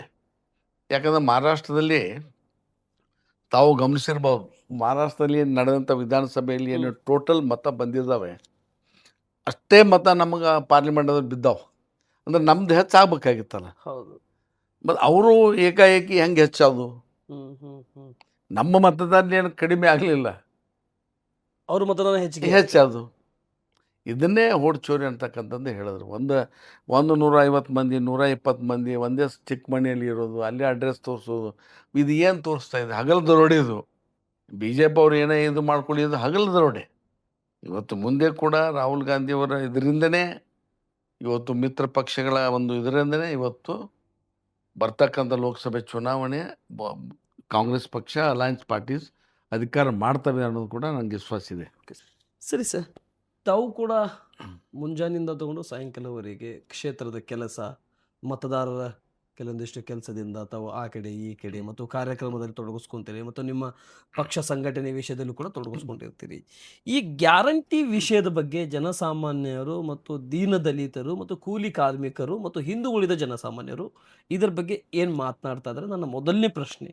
ಇದರ ಜೊತೆಯಲ್ಲಿ ಬರ್ತಾ ಇರುವಂಥ ನನ್ನ ಎರಡನೇ ಪ್ರಶ್ನೆ ಸರ್, ಬಿ ಜೆ ಪಿ ಶಾಸಕರುಗಳು ಹೇಳ್ತಾ ಇದ್ದಾರೆ ನಮಗೆ ಈ ಗ್ಯಾರಂಟಿಯಿಂದ ಅಭಿವೃದ್ಧಿ ಆಗ್ತಾ ಇಲ್ಲ ಮತ್ತು ಅಭಿವೃದ್ಧಿನೇ ಈ ಸರ್ಕಾರ ಅಲ್ಲ, ಈ ಸರ್ಕಾರ ಬರೀ ಸುಳ್ಳು ಮತ್ತು ಬಂಡತನ ಹೇಳ್ಕೊಂಡು ಹೋಗುವಂಥ ಸರ್ಕಾರ, ಮತ್ತು ಅವ್ರದ್ದೇ ಪಕ್ಷದ ಶಾಸಕರು ಕೂಡ ಹೇಳ್ತಾ ಇದ್ದಾರೆ ಅನ್ನೋಂಥ ವಿಷಯಕ್ಕೂ ಕೂಡ ಪ್ರಸ್ತಾವನೆ ಆಗ್ತಾ ಇದೆ. ಇದ್ರ ಬಗ್ಗೆ ತಾವೇನು ಹೇಳ್ತೀರಿ ಸರ್? ಯಾಕೆಂದರೆ 2 ಬಾರಿ ಶಾಸಕರಾಗಿರ್ತಕ್ಕಂಥವ್ರು, 1 ಬಾರಿ ಲೋಕಸಭೆ ಕ್ಷೇತ್ರಕ್ಕೆ ಹೈಯೆಸ್ಟ್ ಲೀಡಿನಿಂದ ಸ್ಪರ್ಧೆ ಮಾಡಿರ್ತಕ್ಕಂಥವ್ರು, ಇದ್ರ ಬಗ್ಗೆ ತಮ್ಮ ಅಭಿಪ್ರಾಯ ಏನಿದೆ ಸರ್? ಭಾಳ ಸಾಂದರ್ಭಿಕವಾಗಿರ್ತಕ್ಕಂಥ ಪ್ರಶ್ನೆಯನ್ನು ನೀವು ಮಾಡಿದ್ದೀರಿ. Yes sir. ಗ್ಯಾರಂಟಿ ಅನುಷ್ಠಾನ ಆದಮೇಲೆ ಬಡವರಿಗೆ, ದೀನದಲಿತರಿಗೆ, ದುರ್ಬಲ ವರ್ಗದವರಿಗೆ, ಇವತ್ತು ಏನು ಮೈನಾರಿಟಿ ಜನ ಏನಿದಾರ ಅವರಿಗೆ, ಹಿಂದುಳಿದ ವರ್ಗಗಳಿಗೆ ಖಂಡಿತವಾಗಿ ಕೂಡ ಅನುಕೂಲತೆ ಆಗಿದೆ. ಅವರೆಲ್ಲರೂ ಕೂಡ ಸಂತೋಷವಾಗಿದ್ದಾರೆ. ಸುಮ್ಮನೆ ಬಿ ಜೆ ಪಿಯವರು ಅಪಪ್ರಚಾರ ಮಾಡ್ತಾ ಇದ್ದಾರೆ. ಇದನ್ನು ಸ್ಪಷ್ಟವಾಗಿ ಹೇಳಲಿಕ್ಕೆ ಬಯಸ್ತೇನೆ. Yes sir. ಇದನ್ನು ನನ್ನ ದೃಢವಾಗಿರ್ತಕ್ಕಂಥ ಒಂದು ನಿರ್ಧಾರ, ಭಾಳ ಒಳ್ಳೆಯದಾಗಿದೆ. ನಿಮ್ಮ ಎರಡನೇ ಪ್ರಶ್ನೆ, ಈ ಕಾರ್ಯಕ್ರಮಗಳಿಂದ, ಗ್ಯಾರಂಟಿ ಕಾರ್ಯಕ್ರಮಗಳಿಂದ ಅತ್ಯಂತ ತೊಂದರೆಯಾಗಿದೆ, ಏನೂ ಅಭಿವೃದ್ಧಿ ಆಗಿಲ್ಲ ಅಂತಕ್ಕಂಥ ಮಾತನ್ನು ಬಿ ಜೆ ಪಿ ಅವ್ರು ಹೇಳ್ತಾ ಇದ್ದಾರೆ ಅಂತೇಳಿ ನೀವು ಕೇಳಿದ್ರಿ. ನಾವು ಒಂದೇ ಪ್ರಶ್ನೆ ಮಾಡ್ತೀನಿ. ಅಲ್ಲ ಸರ್, ಬಿಜೆಪಿಯವರು ಹೇಳ್ತಾ ಇದ್ದಾರೆ, ಬಿಜೆಪಿಯವರು ಅಂತ ಇದ್ದಾರೆ, ಕಾಂಗ್ರೆಸ್ನವರು ಕೂಡ ಕೆಲವೊಂದು ಶಾಸಕರು ಕೂಡ ಇದೇ ಹೇಳ್ತಾ ಇದ್ದಾರೆ. ಹಾಗಾದ್ರೆ ಈ ಗ್ಯಾರಂಟಿಯಿಂದ ನಾವು ಮನೆಯಲ್ಲಿ ಮಕ್ಕಳುವಂತ ಪರಿಸ್ಥಿತಿ ಆಗಿದೆ, ಕ್ಷೇತ್ರದಲ್ಲಿ ಮುಖ ತೋರ್ಸಕ್ ಆಗ್ತಾರೆ. ಸ್ವಲ್ಪ ರಾಜ್ಯದ ಸಂಪನ್ಮೂಲತೆ ಕ್ರೋಢೀಕರಿಸೋ ಸಂದರ್ಭದಲ್ಲಿ ಹೆಚ್ಚಿನ ಆದ್ಯತೆಯನ್ನು ಇವುಗಳಿಗೆ ಕೊಡಬೇಕಾಗ್ತಾ ಇದೆ. ಇದಾದ ಮೇಲೆ ಇವತ್ತು 2 ಲಕ್ಷ ಕೋಟಿ ಬಜೆಟನ್ನು ಈ ಸಲ ಮಂಡನೆ ಮಾಡಿದ್ದಾನೆ. ಗ್ಯಾರಂಟಿಯನ್ನು ಹೊರತುಪಡಿಸಿ ಕೂಡ ಅಭಿವೃದ್ಧಿಯನ್ನು ಮಾಡಲಿಕ್ಕೆ ಸಾಧ್ಯ ಇದೆ. ಇವತ್ತು ಪ್ರತಿ ಕ್ಷೇತ್ರದಲ್ಲಿ ರಸ್ತೆ ಮಾಡಲಿಕ್ಕೆ ಅವಕಾಶ ಕೊಟ್ಟಿದ್ದು, ದುಡ್ಡು ಕೊಟ್ಟಿದ್ದಾರೆ. ಇವತ್ತೇನು ಶಾಲಾ ಕಾಲೇಜುಗಳ ಕೊಠಡಿಗಳಿಗೆ ಕೊಟ್ಟಿದ್ದಾರೆ. ಈಗ ಏನು ಮೂಲಭೂತ ಅವಶ್ಯಕತೆಗಳಿದೆ ಎಲ್ಲರಿಗೂ ಕೂಡ ನೀರಾವರಿಗೂ ಕೂಡ ಕೊಟ್ಟಿದ್ದಾರೆ. ಆದರೆ ಬಿ ಜೆ ಪಿ ಅವರು ಇದನ್ನು ಯಾವುದೂ ಕೂಡ ಮರೆಮಾಚ್ತಾ ಇದ್ದಾರೆ. ಅವ್ರಿಗೂ ಕೂಡ ಸಿಕ್ಕಿದೆ, ಅನೇಕ ಜನರಿಗೆ ಅವ್ರಿಗೂ ಕೂಡ ಅನುಕೂಲತೆ ಆಗಿದೆ. ಆದರೆ ಬಿ ಜೆ ಪಿ ಅವರು ಏನು ಗ್ಯಾರಂಟಿ ಬೇಸ್ಲೆಸ್ ಇದೆ ಅಂತಕ್ಕಂಥ ವಿಚಾರವನ್ನು ಹೇಳಿದ್ರು. ಕಾಂಗ್ರೆಸ್ ಅವರು ಲೂಟಿ ಮಾಡ್ತಾ ಇದ್ದಾರೆ, ಕಾಂಗ್ರೆಸ್ನವರು ಬೋಗಸ್ ಮಾಡ್ತಾ ಇದ್ದಾರೆ, ಇದರಿಂದ ಏನೂ ಆಗಂಗಿಲ್ಲ ಅಂತ ಹೇಳಿ. ಬಟ್ ಇದೇ ಗ್ಯಾರಂಟಿಗಳನ್ನು ಅವರ ಅನೇಕ ರಾಜ್ಯದಲ್ಲಿ ಕೂಡ ಜಾರಿ ತಂದಿದ್ದಾರೆ, ನಮ್ಮ ಕಾಪಿ ಮಾಡಿದ್ದಾರೆ. ಇವತ್ತು ಬಿಹಾರದಲ್ಲಿ ಚುನಾವಣೆ ನಡೀತಾ ಇದೆ. ಆ ಚುನಾವಣೆಗೆ 10,000 ರೂಪಾಯಿ ಕೊಡ್ತೇವೆ ಅಂತಕ್ಕಂಥ ವಾಗ್ದಾನ ಮಾಡಿದ್ದಾರೆ. ಇವತ್ತು ಮಧ್ಯಪ್ರದೇಶದಲ್ಲಿ ಲಾಡ್ಲಿ ಬೆಹನ್, ನಾವೇನು ಗೃಹಲಕ್ಷ್ಮಿ ಮಾಡಿದ್ದೇವೆ, ನಾವು 2,000 ಕೊಡ್ತೇವೆ, ಅವ್ರು 1,000 ಕೊಡ್ತಾ ಇದ್ದಾರೆ. ಹೀಗೆ ಅನೇಕ ರಾಜ್ಯದಲ್ಲಿ ನಮ್ಮನ್ನು ಕಾಪಿ ಮಾಡಿದ್ದಾರೆ ಅವರು. ಅವ್ರಿಗೆ ಯಾವುದೇ ಪ್ರಧಾನಮಂತ್ರಿ ಹಿಡಿದು ಅವ್ರು ಯಾರಿಗೂ ಕೂಡ ನೈತಿಕತೆ ಇಲ್ಲ ಈ ವಿಷಯದ ಬಗ್ಗೆ ಮಾತಾಡಲಿಕ್ಕೆ. ಅದನ್ನು ನಾವು ನಿಮಗೆ ಹೇಳಲಿಕ್ಕೆ ಬಯಸ್ತಾ ಇದ್ದೀನಿ. ಸರಿ ಸರ್.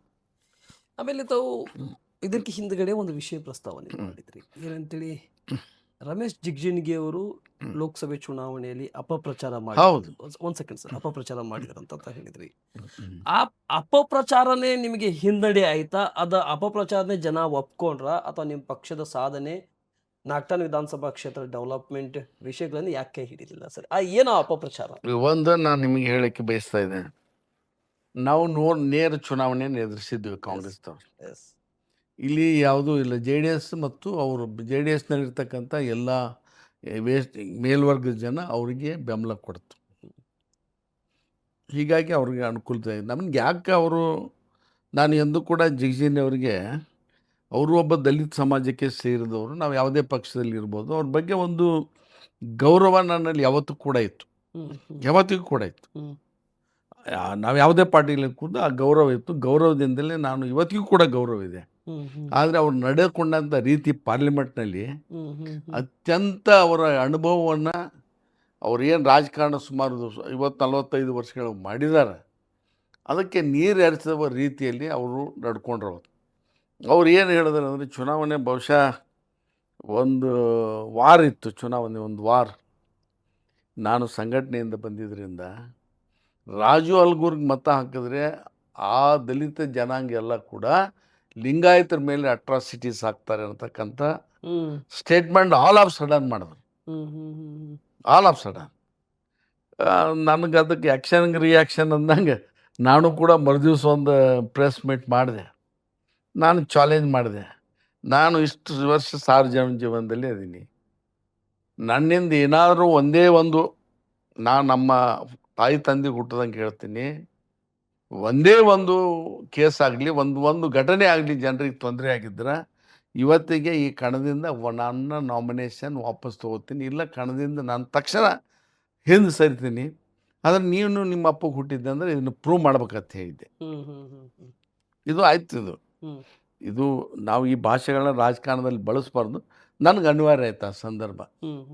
ಅವಾಗ ಅವ್ರು ಇನ್ನೊಂದು ಪ್ರೆಸ್ ಮಾಡಿದ್ರು, ಇಲ್ಲ ರಾಜು ಅಲ್ಗೂರ್ ಒಳ್ಳೆಯದನ್ನು ಅವ್ರು ಹಿಂದಿರ್ತಕ್ಕಂಥ ಜನ, ಅವ್ರ ಜನ ಮಾಡಬಹುದು ಅಂಥೇಳಿ ನಾನು ಹೇಳಿನಿ ಅಂದ.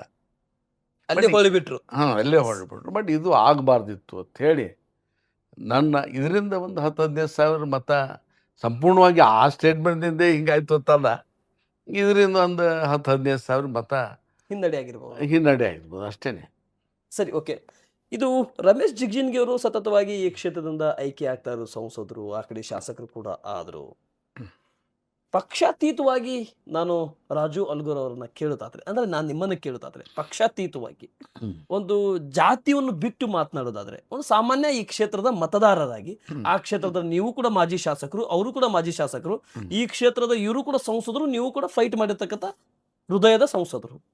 ಆದರೆ ನಿಜವಾಗ್ಲೂ ಈ ಕಿತ್ತೂರು ಕರ್ನಾಟಕ ಭಾಗದ ಮೊದಲನೇ ಪ್ರಾರಂಭವಾಗಿರ್ತಕ್ಕಂಥ ಜಿಲ್ಲೆ ರಮೇಶ್ ಜಿಗಜಿಣಗಿ ಅವರ ವಿಶೇಷವಾಗಿ ಈ ಭಾಗಕ್ಕೆ ಆಗಿರ್ತಕ್ಕಂಥ ಅಭಿವೃದ್ಧಿ ಯಾವುದು ಸರ್? ಜಿಗಜಿಣಗಿ ಅವರು 7 ಸಲ, ಇದು ಹಿಡ್ಕೊಂಡು 2ನೇ ಸಲ ಸಂಸದರಾಗಿದ್ದಾರೆ, ಅಲ್ಲಿ ಚಿಕ್ಕೋಡಿ ಮತ್ತು ಇಲ್ಲೆಲ್ಲ ಸೇರಿ.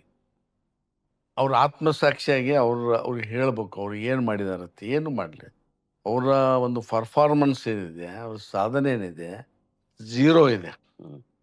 ಇವತ್ತಿಗೂ ಕೂಡ ಏನಾಗಲಿಲ್ಲ. ಇವತ್ತು ಏನು ಹೈವೇ ನಾನೇ ಮಾಡಿದ್ದೀನಿ, ಇಷ್ಟು ಕೋಟಿ ತಂದಿದ್ದೀನಿ, ಇದು ಯಾವುದು ನಮ್ಮ ರೈಲ್ವೆ ಓವರ್ ಬ್ರಿಡ್ಜ್ ನಾನೇ ಮಾಡಿದ್ದೀನಿ, ಇಂಥ ಕೆಲಸಗಳನ್ನ ಹೇಳ್ತಾರೆ ಅವರು. ಇವು ನ್ಯಾಚುರಲ್ ಆಗಿ ಕೇಂದ್ರ ಸರ್ಕಾರ ಮಾಡ್ತಕ್ಕಂಥ ಕೆಲಸ. ರಸ್ತೆ ನ್ಯಾಷನಲ್ ಹೈವೇ ಅಥಾರಿಟಿ ಆಫ್ ಇಂಡಿಯಾದಿಂದ ಅನುಷ್ಠಾನ ಆಗ್ತಕ್ಕಂಥದ್ದು, ಅದನ್ನು ಹಣಕಾಸಿನ ಕೇಂದ್ರ ಸರ್ಕಾರ ಕೊಡ್ತಾ ಇದೆ. ಇದು ರಾಷ್ಟ್ರ ಮಟ್ಟದಲ್ಲಿ ನಡೀತಕ್ಕಂಥದ್ದು. ಇದು ಯಾವುದೇ MP ಅತ್ಯಂತ ಹೋರಾಟ ಮಾಡಿ ತರ್ತಕ್ಕಂಥ ಕೆಲಸ ಅಲ್ಲ. ಆಗಬೇಕು, ಆಗ್ತಾ ಇದೆ ಅಷ್ಟೇ. ಅವರ ಸಾಧನೆ ಇಲ್ಲಿಲ್ಲ. ಒಂದು ಅವರ ಅನುಭವದ ಆಧಾರದ ಮೇಲೆ, ಅವರ ಇಲ್ಲಿವರೆಗೆ 7 ಸಲ ಗೆದ್ದಿದ್ದ ಹಿನ್ನೆಲೆ ಆಧಾರದ ಮೇಲೆ ಬಿಜಾಪುರಕ್ಕೆ ಒಂದು ದೊಡ್ಡ ಕಾರ್ಖಾನೆಯನ್ನು ತಂದು, ಫ್ಯಾಕ್ಟ್ರಿಯನ್ನು ತಂದು, ಸಾವಿರಾರು ಜನ ಯುವಕರಿಗೆ ಉದ್ಯೋಗ ಕೊಡ್ತಕ್ಕಂಥ ಕೆಲಸ ಆಗಬೇಕಾಗಿತ್ತು. ಇಷ್ಟು ಅವಧಿಯಲ್ಲಿ ಗೆದ್ದಂಥ ಎಲ್ಲ ಸಂಸತ್ ಸದಸ್ಯರು ಇದನ್ನು ಮಾಡಿದ್ದಾರೆ. ಅವರವ್ರ ರಾಜ್ಯದಲ್ಲಿ ಅವರವ್ರ ಕ್ಷೇತ್ರದಲ್ಲಿ ದೊಡ್ಡ ದೊಡ್ಡ ಕಾರ್ಖಾನೆ ತಂದು ಯುವಕರಿಗೆ ಉದ್ಯೋಗ ಕೊಡ್ತಕ್ಕಂಥ ಕೆಲಸ ಮಾಡಿದ್ದಾರೆ. ಆದರೆ ಇವ್ರು ಮಾಡಲಿಲ್ಲ. ಆಮೇಲೆ ಬಿಜಾಪುರಕ್ಕೆ ವಿಮಾನ ನಿಲ್ದಾಣ ಮಾಡಿದ್ದೀವಿ, ಅದು ನನ್ನ ಸಾಧನೆ ಅಂತಕ್ಕಂಥದ್ದು ಹೇಳ್ತಾ ಇದ್ದಾರೆ. ನಾನು ಒಪ್ಕೋತೇನೆ, ಬಿ ಜೆ ಪಿ ಅವಧಿಯಲ್ಲಿ ಲ್ಯಾಂಡ್ ತೆಗೆದುಕೊಂಡ್ರು, ಅದನ್ನು ಮಾಡಿದ್ರು, ಕನ್ಸ್ಟ್ರಕ್ಷನ್ ಪ್ರಾರಂಭ ಮಾಡಿದ್ರು. ಅದು ಕಾರಜೋಳ ಅವರು PWD ಮಿನಿಸ್ಟ್ರ್ ಇದ್ರು. ಅದು ಇವ್ರದ್ದು ಸಾಧನೆ ಏನಲ್ಲ. ಕೇಂದ್ರ ಸರ್ಕಾರದಿಂದ ಇವರೇನು 10% ತಂದು ಇದ್ರಿಗೆ ಕೊಡಲಿಲ್ಲ. ಅವರು ರಾಜ್ಯ ಸರ್ಕಾರದಿಂದನೇ ಅವರು 300 ಕೋಟಿ ದುಡ್ಡು ಆ ಕಾಲದಲ್ಲಿ ಕೊಟ್ಟರು. ನಮ್ಮ ಸರ್ಕಾರ ಬಂದ ಮೇಲೆ ಮೂಲಭೂತ ಸೌಕರ್ಯದ ಇಲಾಖೆಯ ಸಚಿವರು ಕೂಡ ಆಗಿದ್ದಾರೆ ಎಂ ಬಿ ಪಾಟೀಲ್ ಸಾಹೇಬರು. ಬೃಹತ್ ಕೈಗಾರಿಕೆ ಜೊತೆಗೆ ಮಧ್ಯಮ ಕೈಗಾರಿಕೆ, ಬೃಹತ್ ಕೈಗಾರಿಕೆ, ಬೃಹತ್ ಕೈಗಾರಿಕೆ ಜೊತೆ ಈ ಮೂಲಭೂತ ಸೌಕರ್ಯಗಳ ಇಲಾಖೆಯ ಮಂತ್ರಿಗಳು ಕೂಡ ಆಗಿದ್ದಾರೆ, ಸಚಿವರಾಗಿದ್ದಾರೆ. ಅದು ಅವ್ರಿಗೆ ಬರ್ತಾ ಇದೆ. ಅವ್ರು ಬಂದ ಮೇಲೆ ಅದನ್ನು ಇನ್ನಿಷ್ಟು ದೊಡ್ಡದು ಮಾಡಿ, ಅದು ಬರೀ ಕಾರ್ಗೋ ಅಷ್ಟೇ ವಿಮಾನ ಓಡಾಟ ಆಗಬಾರ್ದು, ದೊಡ್ಡ ದೊಡ್ಡ ವಿಮಾನಗಳು ಕೂಡ ಲ್ಯಾಂಡ್ ಆಗಬೇಕು, ಮತ್ತು ರಾತ್ರಿ ಕೂಡ ಅದು ಲ್ಯಾಂಡ್ ಆಗ್ಬೇಕಂತ ಹೇಳಿ ಮತ್ತೊಂದು ಪ್ಲ್ಯಾನ್ ಮಾಡಿ ಮತ್ತೆ 300 ಕೋಟಿ 400 ಕೋಟಿ ರೂಪಾಯಿ ಓಡಿಸಿದ್ರು. ಇವತ್ತು ಅದು ಮುಗಿದಿದೆ. ಇವತ್ತು ಏನು ಫೈಟರ್ ಆಗಲಿ ಅವೆಲ್ಲ ಬಂದು ನಿಂತಿದ್ದಾವೆ. ಅದೇನು ಗ್ರೀನ್ ಇದು ಇದೆಯಲ್ಲ, ಅದು ಟ್ರಿಬ್ಯುನಲ್, ಅದರಿಂದ ಒಂದು ಪರ್ಮಿಷನ್ ಬಂದರೆ ಇದು ಸ್ಟಾರ್ಟ್ ಆಗ್ತಾ ಇದೆ. ಇದಕ್ಕೆ ಜಿಗಜಿಣಗಿ ಅವರು ಖಂಡಿತವಾಗಿ ಕೂಡ ಕಾರಣ ಅಲ್ಲ ಅಂತಕ್ಕಂಥದ್ದನ್ನು ಹೇಳಲಿಕ್ಕೆ ಬಯಸ್ತೇನೆ. ಸರಿ ಸರಿ, ಹಾಗಾದರೆ ಆಗಬೇಕಾಗಿರ್ತಕ್ಕಂಥ ಕೆಲಸನೇ ಆಗ್ತಾ ಇದೆ. ಆದರೆ ನಿಮಗೊಂದು ಪ್ರಶ್ನೆ ಕಾಡ್ತಾ ಇದೆ, ಏನೂ ಸಾಧನೆ ಮಾಡಿದ್ರೆ 7 ಸಲ ಹೆಂಗೆ ಅಲ್ಲೇ ಬರ್ತಾ ಇದ್ದೆ ಸರ್, ನಾನು ನೀವೇ ಹೇಳ್ಬಿಟ್ರಿ. ಅದೇ ನಾನೇ ಹೇಳ್ತಿದ್ನಲ್ಲ, ಒಪ್ಕೋತೀನಿ ನಾನು.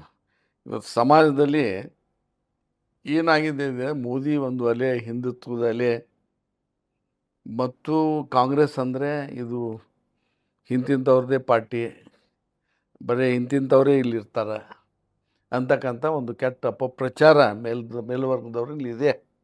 ಆದರೆ ನಮ್ಮ ಪಕ್ಷ ಎಲ್ಲ ಜಾತಿ ಸಮುದಾಯಗಳನ್ನು ಒಳಗೊಂಡು ಎಲ್ಲರಿಗೂ ಒಂದು ಸಮಾನ ಅವಕಾಶ ಕೊಡ್ತಕ್ಕಂಥ ರಾಜಕೀಯ ಪಕ್ಷ. ಇದನ್ನು ಭಾಳ ಕೆಟ್ಟದಾಗಿ ಬಿಂಬಿಸ್ತಕ್ಕಂಥ ಕೆಲಸ ಮಾಡ್ತಾ ಇದ್ದಾರೆ.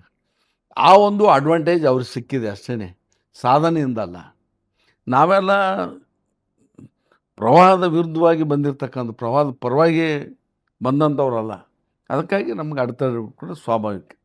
ಸರಿ ಸರ್, ನನ್ನ ಕೊನೆ ಪ್ರಶ್ನೆ, ಕೃಷ್ಣ ಪ್ರಾಜೆಕ್ಟ್ ಮೇಲ್ದಂಡೆ ವಿಷಯದ ಬಗ್ಗೆ.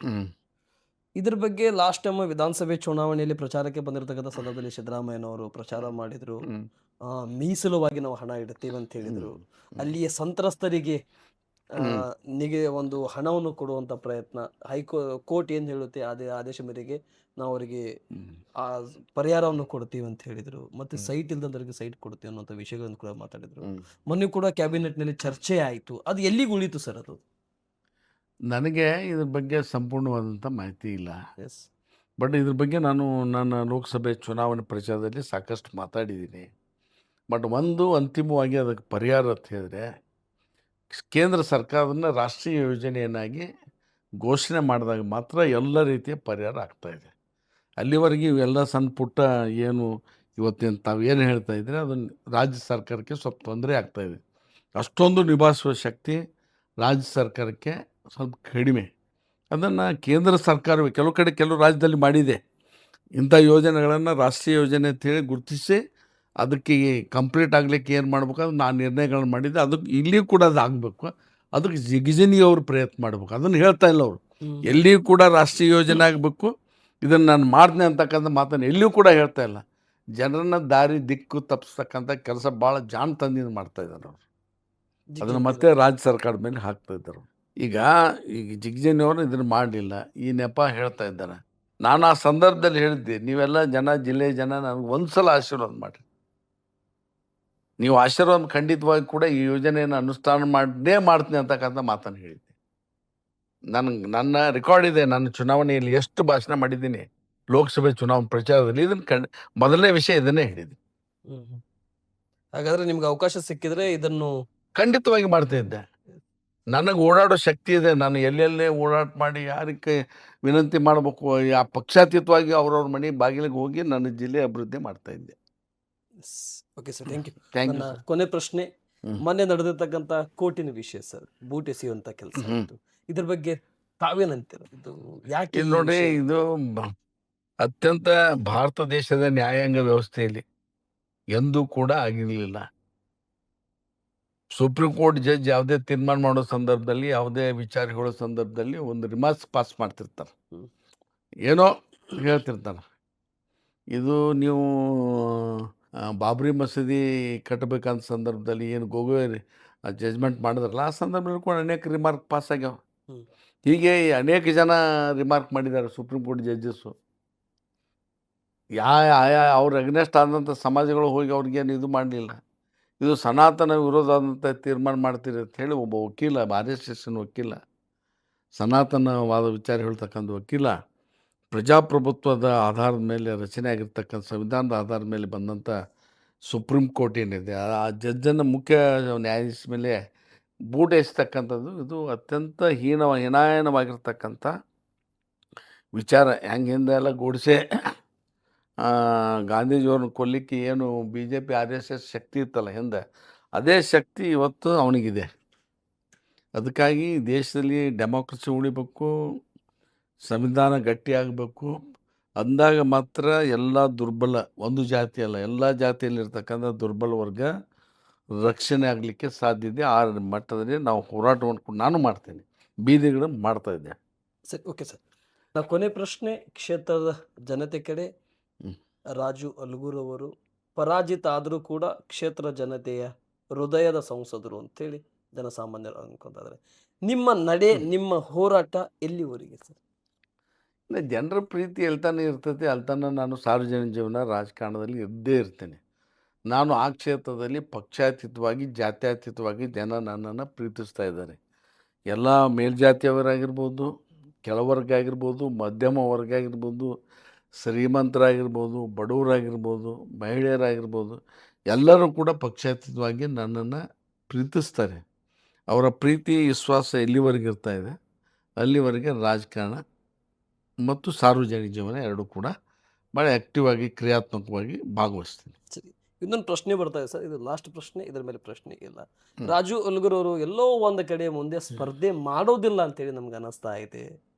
ಯಾಕೋ ಇವ್ರನ್ನ ಬಿಟ್ಟು ಹೋಗ್ತಾರೆ ಅನ್ನೋಂಥ ಒಂದು ಫೀಲಿಂಗ್ ಕಾಡ್ತಾ ಇದೆ ಅನ್ನೋದು ಒಂದು ಪ್ರಶ್ನೆ ಬರ್ತಾ ಇದೆ. ಎಲ್ಲಿ ಬಿಟ್ಟು ಹೋಗಿದ್ರೆ ಮೊನ್ನೆ ಹೋಗ್ತಿದ್ದೆ ನಾನು BJPಗೆ. ನನ್ನ BJP ಸಿದ್ಧಾಂತ ನಂದಲ್ಲ ಅನ್ನೋ ಕಾರಣಕ್ಕೇ ನಾನು ಈ ಪಕ್ಷದಲ್ಲಿ ದೃಢವಾಗಿ ಉಳಿದು ರಾಹುಲ್ ಗಾಂಧೀಜಿಯವರ ವಿಚಾರದ ಅತ್ಯಂತ ಕಠೋರ ಬೆಂಬಲಿಗನಾಗಿ ಇಲ್ಲಿ ಉಳಿದಿದ್ದೇನೆ, ಇಲ್ಲೇ ಇರ್ತೇನೆ. ಮುಂದೆ ಚುನಾವಣೆಗೆ ಖಂಡಿತ ಕೂಡ ಸ್ಪರ್ಧೆ ಮಾಡ್ತಾಯಿದ್ದೀನಿ. ಅದು ವಿಧಾನಸಭೆ ಆಗಿರ್ಬೋದು, ಲೋಕಸಭೆ ಆಗಿರ್ಬೋದು, ಅಥವಾ ಯಾವುದೇ ಜವಾಬ್ದಾರಿಯನ್ನು ಕಾಂಗ್ರೆಸ್ ಪಕ್ಷ ಕೊಟ್ಟರು ಕೂಡ ನಮ್ಮ ವರಿಷ್ಠರು ಕೊಡೋದಾಗಲಿ, ನಮ್ಮ ನಾಯಕರಾಗಲಿ ಇವರು ಕೊಟ್ಟರೆ ಆ ಜವಾಬ್ದಾರಿಯನ್ನು ಅತ್ಯಂತ ಸಂತೋಷದಿಂದ ನಿಭಾಯಿಸ್ತೇನೆ. ಸ್ಪರ್ಧೆ ಕೂಡ ಮುಂದೆ ಮಾಡ್ತೇನೆ. ಓಕೆ, ಥ್ಯಾಂಕ್ ಯು ಸರ್, ತುಂಬ ಧನ್ಯವಾದಗಳು. ಇಷ್ಟೊತ್ತಿನವರೆಗೆ ನ್ಯೂಸ್ 43 ಇಂಡಿಯಾ ಮತ್ತು ಇನ್ ಸರ್ವೆ ಮುಖಾಂತರ ತಮ್ಮ ಸಮಯ, ತಮ್ಮ ವಿಚಾರ, ತಮ್ಮ ಯೋಚನೆ, ತಮ್ಮ ಧಾರಣೆಗಳನ್ನು ಮತ್ತು ಮುಂದಿನ ನಡೆಗಳ ಬಗ್ಗೆ ಸ್ಪಷ್ಟವಾಗಿ ಈಗ ಬರ್ತಾ ಇರುವಂಥ ಅಪಪ್ರಚಾರಕ್ಕೆ ತಡೆ ಹಾಕುವಂಥ ಪ್ರಯತ್ನ, ಅಪಪ್ರಚಾರಕ್ಕೆ ಅಲ್ಲೇ ನಿಲ್ಲು, ಬೆನ್ನತ್ತ ಬೇತಾಳ, ನನ್ನ ಹಿಂದೆ ಬರಬೇಡ, ನಿನಗೆ ಅಂತ್ಯವಾಗಿರ್ತಕ್ಕಂಥ ಲಕ್ಷ್ಮಣಗೇರಿ ಅಲ್ಲಿಗೆ ಅನ್ನುವಂಥ ವಿಷಯ ತಿಳಿಸಿದ್ರಿ. ವಿಧಾನಸಭೆಗಾಗಿರಲಿ, ಲೋಕಸಭೆಗಾಗಿರಲಿ ಮುಂದೆ ಸ್ಪರ್ಧೆ ಮಾಡ್ತೇನೆ, ಜನರ ಪರವಾಗಿ ನ್ಯಾಯ ಕೊಡಿಸ್ತೇನೆ ಅನ್ನುವಂಥ ಹೋರಾಟದ ಬಗ್ಗೆ ಏನು ಕಿಚ್ಚನ್ನು ತುಂಬಿಕೊಂಡಿದ್ರಿ, ಆ ದೇವರು ನಿಮ್ಮನ್ನು ಯಶಸ್ಸನ್ನು ಕೊಡಲಿ. ಅನ್ಕೊಂಡಿರ್ತಕ್ಕಂಥ ದೇವರು ಮತ್ತೆ ಅಂಬೇಡ್ಕರ್ ಅವರ ಸಿದ್ಧಾಂತಗಳನ್ನು, ಅಂಬೇಡ್ಕರ್ ಅವರ ಫಾಲೋಗಳನ್ನು ಮಾಡುತ್ತಾ ಇಲ್ಲಿಯವರ ತಲುಪಿದ್ದಕ್ಕೆ ಮತ್ತು ನ್ಯೂಸ್ 43 ಇಂಡಿಯಾಗೆ ಅವಕಾಶ ಮಾಡಿಕೊಟ್ಟಿದ್ದಕ್ಕೆ ತುಂಬ ಧನ್ಯವಾದಗಳು. ನಮಸ್ತೆ. ಮತ್ತು ಕ್ಷೇತ್ರ ಜನತೆಗೆ ತಾವು ಇಷ್ಟೆಲ್ಲ ವಿಷಯಗಳನ್ನು ತಿಳಿಸುತ್ತಾ ನಮ್ಮ ಸಂದರ್ಶನಕ್ಕೆ ಅವಕಾಶ ಮಾಡಿಕೊಟ್ಟಿದ್ದಕ್ಕೆ ತುಂಬ ಧನ್ಯವಾದಗಳು. ನಮಸ್ತೆ, ಜೈ ಹಿಂದ್ ಸರ್. ಕೊನೆಯದಾಗಿ ನಿಮ್ಮ ಕ್ಷೇತ್ರ ಜನತೆಗೆ ನಮ್ಮ ನ್ಯೂಸ್ 43 ಇಂಡಿಯಾ ಇನ್ ಸರ್ವೆ ಮುಖಾಂತರ ಒಂದು ಸಂದೇಶ ಕೊಡೋದಾದ್ರೆ ಆ ಸಂದೇಶ ಏನು ಕೊಡ್ಲಿಕ್ಕೆ ಇಷ್ಟಪಡ್ತೀರಾ ಸರ್? ನ್ಯೂಸ್ 43 ಇಂಡಿಯಾ ಈ ಒಂದು ಚಾನಲಿಗೆ, ಈ ಚಾನಲ್ ಮುಖಾಂತರ ನಮ್ಮ ಕ್ಷೇತ್ರದ ಜನತೆಗೆ, ಜಿಲ್ಲೆಯ ಜನತೆಗೆ ನಾನು ಹೇಳೋದಷ್ಟೇ, ಎಲ್ಲಿವರೆಗೆ ನಿಮ್ಮ ಪ್ರೀತಿ ವಿಶ್ವಾಸ ಇರ್ತಾ ಇದೆ ಅಲ್ಲಿವರೆಗೆ ನಾನು ಸದಾ ನಿಮ್ಮ ಸೇವೆ ಮಾಡಲಿಕ್ಕೆ ಸಿದ್ಧನಾಗಿದ್ದೇನೆ ಅಂತಕ್ಕಂಥ ಆತ್ಮವಿಶ್ವಾಸ ನನಗಿದೆ.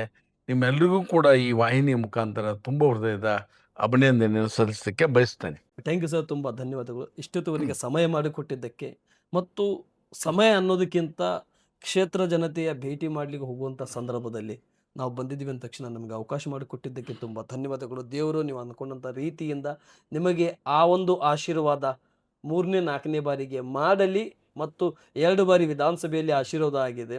3ನೇ ಬಾರಿಗೆ ಲೋಕಸಭೆಗೆ ಆಶೀರ್ವಾದ ಆಗಲಿ ಅಂತ ಹೇಳುತ್ತಾ ಸಂದರ್ಶನ ಮುಗಿಸ್ತದೆ. ನಮಸ್ತೆ, ಜೈ Hind sir. Thank you. Thank you very much. Thank you.